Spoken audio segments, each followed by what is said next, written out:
Les principes antiques de la démocratie, gouvernement direct et délégation de pouvoir par tirage au sort ont été oubliés. La démocratie a été de plus en plus identifiée au système électoral, défini comme le choix par la majorité de la population de ses représentants. Mais le système représentatif a perdu en même temps ses caractéristiques originelles.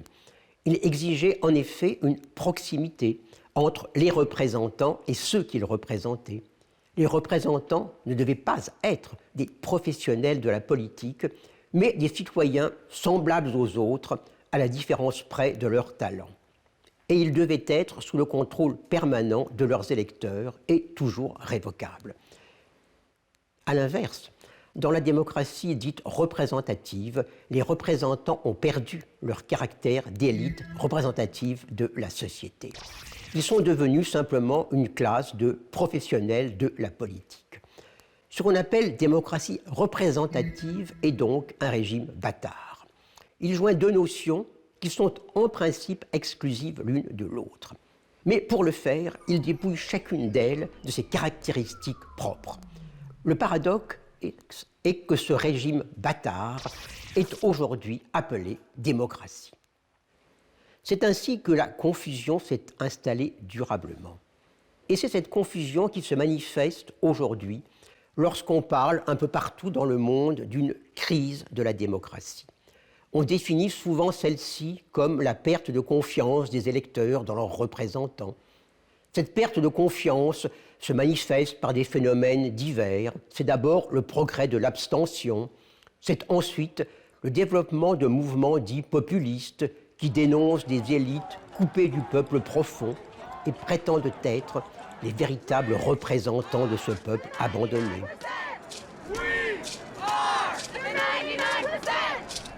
C'est aussi les appels à la démocratie directe, exprimés notamment par ce qu'on a appelé les mouvements des places. Ceux-ci ont rassemblé des milliers de manifestants dans les rues des grandes métropoles, de Madrid à New York ou de Hong Kong à Paris, en passant par Istanbul ou Athènes.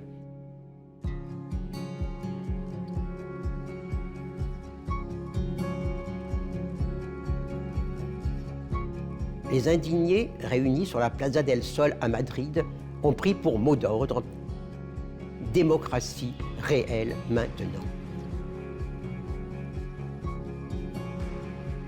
Et ne se contentaient pas de demander cette démocratie réelle opposée au système représentatif. Ils ont donné directement la démonstration en tenant dans la rue des assemblées d'un type nouveau, ouvertes à tous et marquées par la stricte horizontalité et par l'égalité du temps de parole donné à chacune ou chacun. Silenzi, si us plau! Un minut de silenci, si us plau! Il est facile de voir que cette prétendue crise de la démocratie est en fait une crise de la représentation. Avec le suffrage universel et la professionnalisation de la politique, celle-ci avait perdu son caractère propre.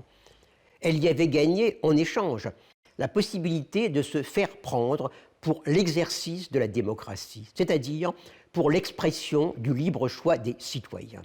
Malheureusement, cette apparence de démocratie se trouve de plus en plus démentie par les faits.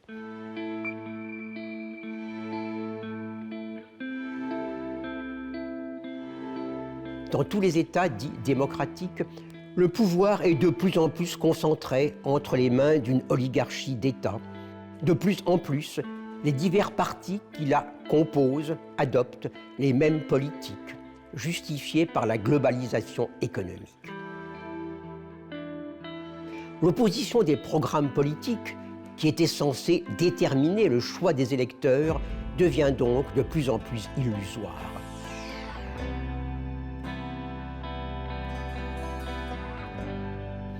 Et le vote des citoyens exprimait non pas un choix dicté aux représentants, mais au contraire une renonciation des citoyens au profit d'un système qui tourne sur lui-même et crée, du même coup, l'évidence d'une distance infranchissable entre la représentation et un vrai peuple qui devrait être représenté, mais ne l'est malheureusement pas du tout.